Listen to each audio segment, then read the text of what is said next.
Sexta-feira, 11 de março de 2022. Dose dupla de hoje começa respirando muito melhor, falando exatamente da queda das máscaras, né?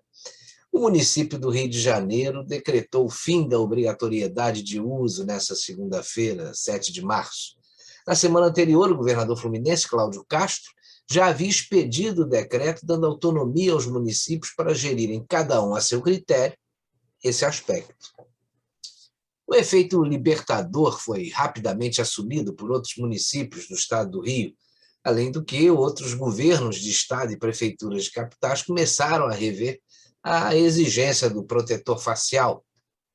Isso aconteceu também ao longo dessa semana. Nosso segundo tema de hoje é a estreiteza de visão de algumas pessoas e até instituições com relação ao conflito que opõe atualmente a Rússia invasora à Ucrânia invadida, né? A turma da lacração, na absoluta falta do que fazer, resolveu instigar as atitudes e posturas que nós poderíamos bem chamar de russofobia, né? No clássico estilo como essa gente age. E aí, Marcelo Cardoso? Os lacradores parecem já não ter espaço aí na pandemia e agora se apegam à guerra no distante leste europeu para destilar ódios que levam a nada, né? Parece que os caras precisam de holofote, não é não? Marcelo Campos, quem vive na escuridão normalmente precisa desesperadamente de luz. É o que me ocorre dizer, né? Ainda que essa luz, a desses holofotes, seja fraca e não dê a eles a projeção que eles acham que têm. Mas que bom que todo esse aborrecimento da máscara chegou ao fim, pelo menos para nós cariocas, né? É uma chatice mesmo, Marcelo, coisa que, aliás, passa longe da nossa proposta aqui, né? Por isso, vamos o quanto antes ao que interessa, começando o nosso dupla de hoje. Seja muito bem-vindo.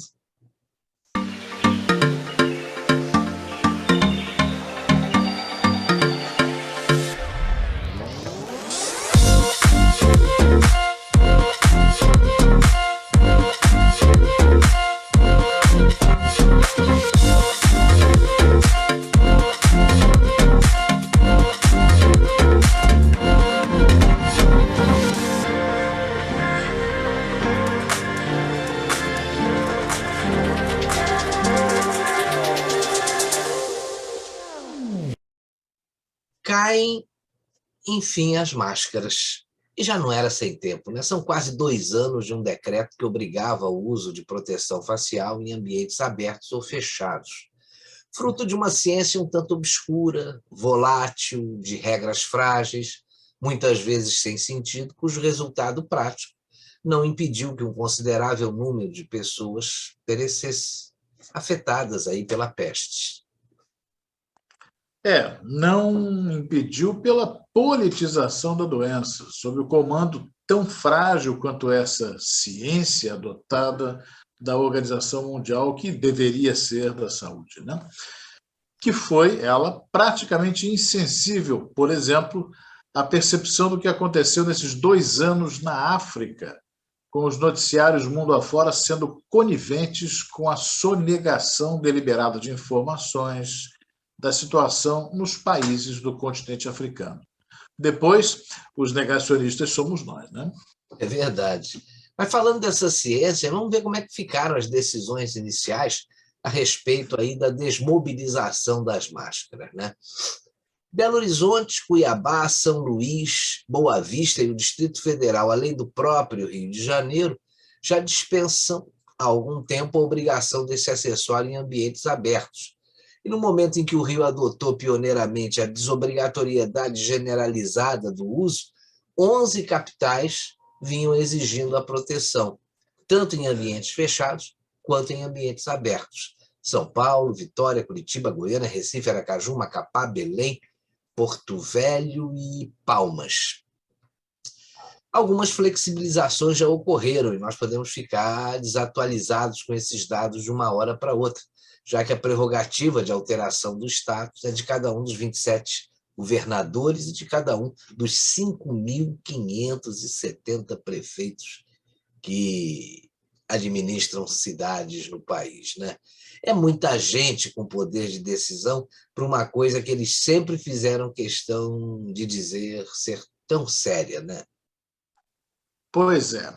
Lá em março de 2020, no começo da grande caca chinesa, o STF, invocado pela oposição, sempre invocada com o presidente Jair Bolsonaro, fez a lambança de delegar a esses quase 5.600 tiranos em potencial, prerrogativas e, pior, poderes que deveriam ter ficado nas mãos do Ministério da Saúde.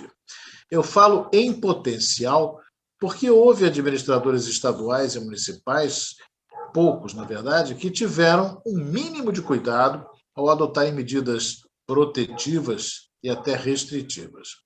Nessa gincana de quem manda mais e proíbe mais, Campo Grande, no Mato Grosso do Sul, exigia o uso de máscaras em qualquer lugar, mas desobrigando a medida no caso de o cidadão estar praticando algum exercício físico. Ciência pura na veia, né? Como a gente pode perceber. Enfim, o samba do crioulo doido foi escrito e continua a ser tocado. Mas tudo bem se ainda teremos carnaval mais ainda esse ano, né? O curioso, Marcelo, é que a prefeitura carioca dispensou aí a focinheira por decreto, mas divulgou uma nota em que fala que estabelecimentos privados ainda poderiam exigir o uso de máscaras, porque esse decreto não anula a autonomia das empresas e instituições na decisão sobre normas em suas dependências. Agora, é engraçado, né, rapaz? Para exigir o uso de máscara, não existiu autonomia para que esses locais dispensassem os frequentadores. Agora, para liberar, eles têm permissão para exigir que se mantenha o uso desse negócio. De novo, vamos dar um viva aí a essa ciência, né? Caso sério, rapaz. Essa ciência de botequim está causando problemas no Rio Grande do Sul. Um decreto do governador Eduardo Leite havia flexibilizado em 26 de fevereiro, sábado de carnaval, a obrigatoriedade do uso de máscaras para crianças de 6 a 11 anos. 5 dias depois, dia 3 de março, apesar de o uso não ser obrigatório, foi emitida uma nota recomendando o acessório. No sábado, dia 5, uma semana depois do início dessa confusão, uma liminar da Justiça voltou a obrigar o uso do objeto pelos guris. No dia seguinte, domingo, a Procuradoria-Geral do Estado do Rio Grande do Sul recorreu da decisão e informou, por meio de comunicado, que a obrigatoriedade é para maiores de 12 anos, sendo recomendado o uso com supervisão para crianças maiores de 6 e menores de 12.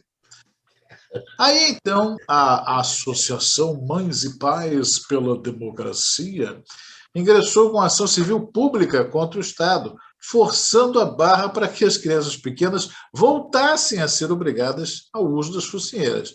Você percebe aí que o embate é jurídico, né? Ideológico, nada médico.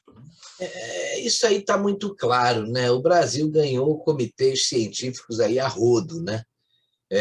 Isso aconteceu pelos municípios da vida para decidir sobre a saúde da população em decorrência aí da peste chinesa. Botando aí 3 pessoas em média para cada um, na hipótese de todos os municípios contarem com essa boquinha, vão ser quase 17 mil pessoas incumbidas aí de ditar normas despadronizadas e muitas vezes sem o menor cabimento, né, em prol da causa. Só para lembrar o dito popular, e sem querer ser sarcástico, mas já sendo, o inferno também está cheio de boas intenções, né, Marcelo? Repleto, é mesmo. Olha, existe a defesa da tese de que as pessoas têm o direito de se preservar da contaminação, o que explicaria forçar a barra para o uso de máscaras, mesmo elas tendo sido liberadas. Legal mesmo é que esses mesmos defensores não defendem, contudo, a tese de que as pessoas não podem ser obrigadas a participar de experimentos biológicos sem decorrências estudadas e mensuradas. Máscaras e vacinas, 2 pesos, 2 medidas? Pois bem, dentro desses 2 espíritos, essa tal Associação Mães e Pais pela Democracia, em seu Facebook, publicou algo no sentido de que nenhum inglês, lá em 1940 e poucos, teria invocado o seu direito de deixar a luz acesa, quando as autoridades britânicas convocaram a população para apagar as luzes, de modo a cegar os ataques noturnos de bombardeiros nazistas. Esse tipo de comparação imbecil costuma proliferar para justificar o injustificável, né? Mas a dificuldade de oxigenação do cérebro, algo particularmente sensível em crianças, mas que atinge a todos, e a prática de respirar um ar viciado, não renovável, né, pode criar mais problemas ao organismo do que o suposto benefício que esse venerado pedaço de pano aí deveria proporcionar. Barrar um tipo de vírus cuja extinção está, historicamente sempre esteve, né, essencialmente ligado ao seu espalhamento controlado, de modo a fazê-lo perder força e, inclusive, possibilitar a produção de anticorpos no rebanho, né? Um grande erro que se cometeu, e que só no Brasil, foi que tirou mais de 600 mil vidas, né? Pelo menos oficialmente. Pelo menos oficialmente. Eu tive, rapaz, o testemunho de 2 pessoas próximas a quem eu questionei com relação a elas manterem o uso de máscara.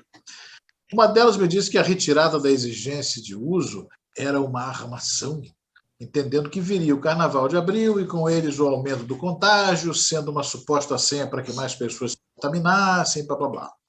Disse ainda que pretende usá-la até morrer. Até morrer. Outra relatou que passou a respirar melhor com a máscara e que a manteria como seu acessório de estimação para sempre. Olha, essa postura me faz traçar um paralelo com a síndrome de Estocolmo, né? Situação em que o refém cria laços poderosos com seu sequestrador, até emotivos. O estrago psicológico da pandemia é vastíssimo, meu amigo. As pessoas estão aprisionadas pelo medo. Se já havia o medo em relação a coisas como, por exemplo, a violência urbana, agora qualquer piripaque já vai fazer muita gente achar que está à beira da morte. Pois é, rapaz, você vê o seguinte, eu acho até que em transporte público lotado, com trens, ônibus, metrô, se você está resfriado, se você está contaminado, você deve usar a máscara justamente para proteger os outros. Prerrogativa, sim. Exatamente. Só que o que a gente está vendo é a insensatez que tem dado a tônica nesse mundo aí dos anos 2020, né? E para não ficar atrás das polêmicas envolvendo a peste chinesa, nosso amigo Vladimir Putin resolveu criar a sua particular, né? Que vai nos levar agora ao nosso segundo assunto.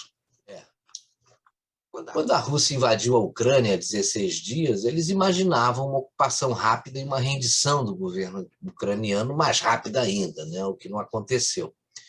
O governo russo também havia se preparado para sanções que viriam do Ocidente, imaginando que essas sanções fossem limitadas a determinadas frentes.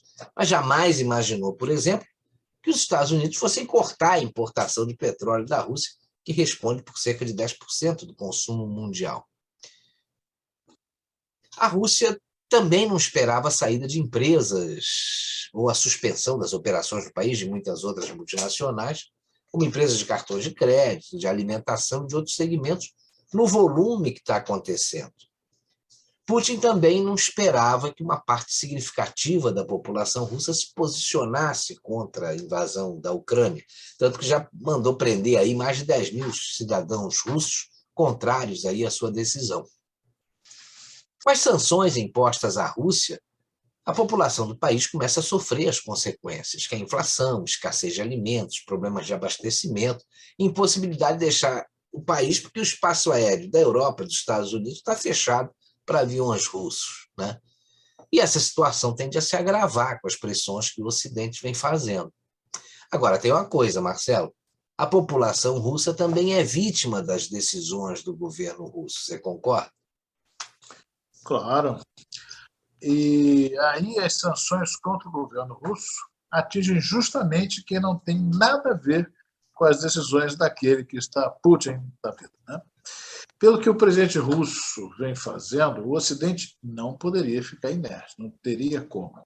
Mas o exagero nas sanções acaba prejudicando a população que não participa das decisões do governo. A gente sabe que não há santos nem demônios nessa guerra. Mas que Putin extrapolou, extrapolou. Poderia ter poupado civis ucranianos nessa invasão. E foi isso que colocou o mundo contra ele. No meu comentário de ontem eu falei sobre a questão histórica aí que envolve esse conflito, né? E o Ocidente tem culpa no acirramento dessa crise exatamente porque ele não cumpriu um acordo lá atrás, após o término do Pacto de Varsóvia e da queda da União Soviética. A OTAN está provocando a ira dos russos faz tempo, sobretudo quando ela começou a expandir a sua atuação justamente em cima dos países que fizeram parte da antiga União Soviética. E os russos vêm alertando há pelo menos 8 anos que a OTAN não deveria envolver a Ucrânia em seus planos de expansão, o que não foi respeitado. A preocupação da Rússia tem relação com a defesa do país. Ela vem observando aí que, sob pretexto da defesa dos seus membros, a OTAN instalou bases militares, instalou mísseis e até tropas, né, nos países limítrofes. E depois que os Estados Unidos cancelaram a sua participação em um acordo sobre armas aí de curto alcance, o sinal amarelo deu lugar ao sinal vermelho, né? Porque essas armas de curto alcance, disparadas de alguns dos países que fazem fronteiras com a Rússia, chegam em Moscou em apenas 3 minutos. Por essas razões e pelo fato da Ucrânia ter pleiteado aí a sua inclusão na OTAN, o Putin resolveu invadir o país agora, porque a mobilização de tropas da OTAN não vai se meter nesse conflito na Ucrânia, justamente porque ela ainda não faz parte da organização, né? Armas de curto alcance batendo a porta não são uma coisa lá muito agradável, né? Então, realmente, o cara tinha que tomar uma decisão. Em meio a tantos políticos fracos que a gente tem visto na atualidade, né? França, Canadá, até a Alemanha, Inglaterra, né? Boris Johnson, de alguma forma, também se mostrou, essas fragilidades, quando se expõem, né? O Putin se sentiu numa situação confortável para impor, especialmente ali, a defesa do seu próprio território, né? Ante uma ameaça, pelo menos uma ameaça potencial, que é esse arcabouço, né, em volta do país dele. E você vê que nenhum país da União Europeia, incluindo os que pertencem à OTAN, quer entrar nessa guerra. Ninguém está afim de comprar esse barulho. Eles apoiam a Ucrânia, mas fornecendo equipamentos para melhorar a defesa do país contra a ofensiva russa. Mas não vão entrar diretamente nesse conflito, nem abastecer a Ucrânia com aviões e tropas para poderia desencadear um conflito com consequências inimagináveis. Eles não vão agir diretamente sob pena de se envolverem na guerra e se tornarem inimigos também. Mas o grande problema é que esse ódio ao presidente da Rússia vai penalizar, sobretudo, a população do país. E, pelo visto, Putin não vai parar enquanto não atingir seus objetivos. Sobre essa questão, Marcelo, eu vi um depoimento muito interessante de um professor brasileiro da Universidade de São Petersburgo, que eu não estou lembrando o nome, mas ele deu um depoimento bastante interessante. Ele esclareceu que a população russa está dividida.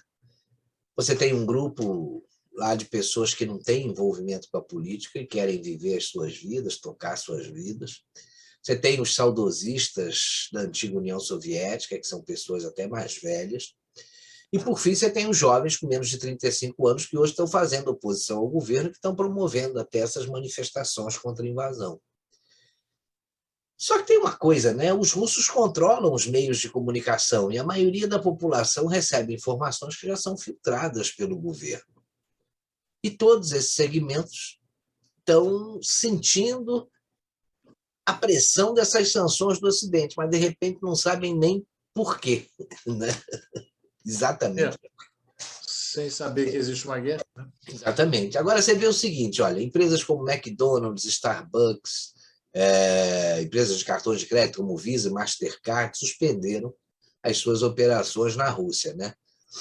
Você vê que até a Nestlé, Danone, a Procter Gamble, entre outras, eles continuam atuando na Rússia para que não faltem itens básicos para a população, como leite, compostos aí para beber, aquelas misturas, né, para beber, fraldas, absorventes e outros itens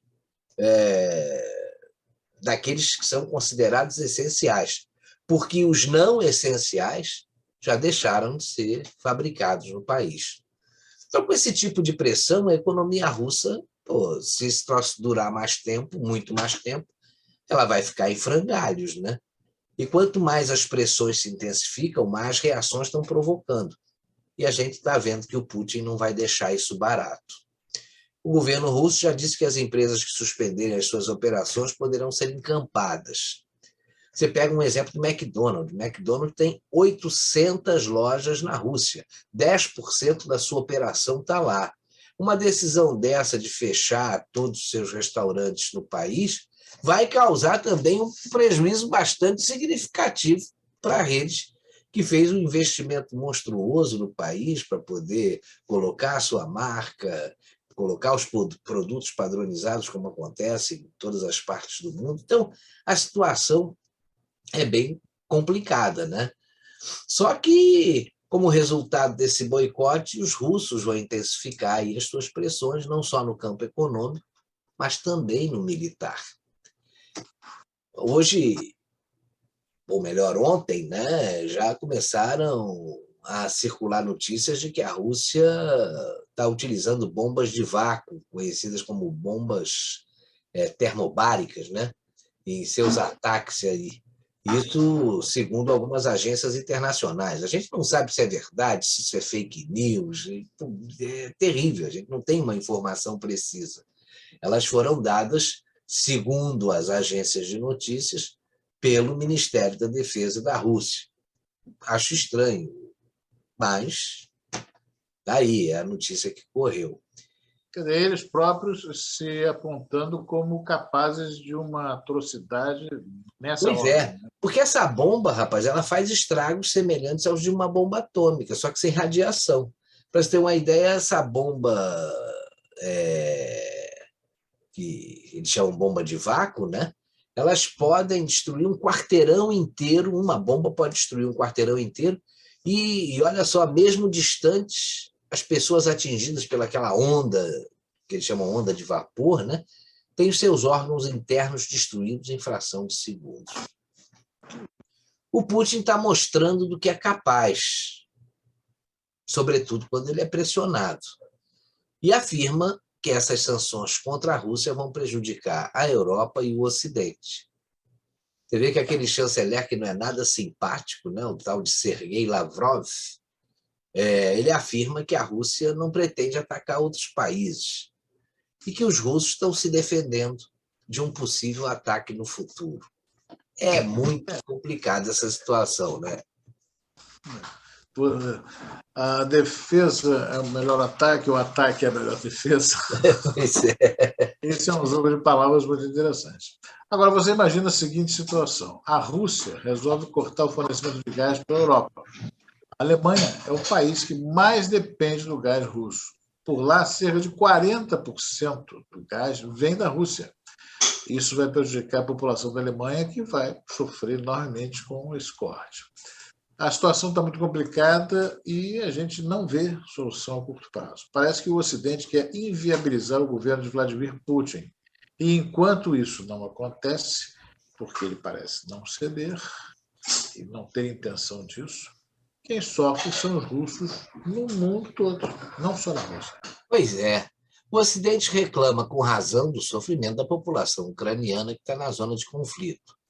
Realmente, o fato desse massacre de civis está incomodando e criando uma raiva muito grande com relação ao Putin, né, no mundo inteiro. Isso é fato. O que o Putin está fazendo com os civis é um absurdo. Só que o Ocidente também está prejudicando quem não tem nada a ver com as decisões do governo de Vladimir Putin, como, por exemplo, teve um piloto russo da Fórmula 1 que foi despedido da sua escuderia, um maestro russo que perdeu o emprego na Inglaterra, se não me engano, jogadores do Chelsea que pertencem a um oligarca russo, a suspensão de apresentações de artistas russos que vivem fora do país e por aí vai, né? Esses são apenas alguns exemplos que podem levar os russos que vivem em outros países da Europa e de outros continentes a uma perseguição implacável. E aí eu posso dizer para você uma verdadeira russofobia, né? Isso sem falar na ocorrência de episódios mais prosaico, como o de um restaurante de São Paulo retirando o estrogonofe do seu cardápio. Veja só. E ao cancelamento, entre aspas, da vodka e até de Dostoiévski, que sobrou para ele. Outras idiotices lapidárias, né? Mas os americanos, rapaz, olha só, não ficariam muito atrás desse quesito idiotice. Você se lembra que em 2003, numa campanha mobilizada pelo então presidente George Bush, as batatas fritas mudaram de nome e viraram batatas da liberdade. Lembra disso? É que, na época, a França se posicionou contra a invasão do Iraque pelos Estados Unidos. E como batatas fritas em inglês é French fries, né, fritas francesas em tradução livre, o boicote veio como protesto. Elas viraram Freedom Fries, e isso chegou a perdurar por 3 anos. Bom, de volta à perseguição dos russos em geral, isso não é razoável, né? Nem os russos que vivem no Ocidente têm noção do que está acontecendo. Aliás, os russos que vivem no Ocidente têm noção do que está acontecendo, mas aqueles que estão dentro do próprio país não sabem o que rola de verdade. Existe censura nos veículos que são controlados pelo governo, como você já bem falou.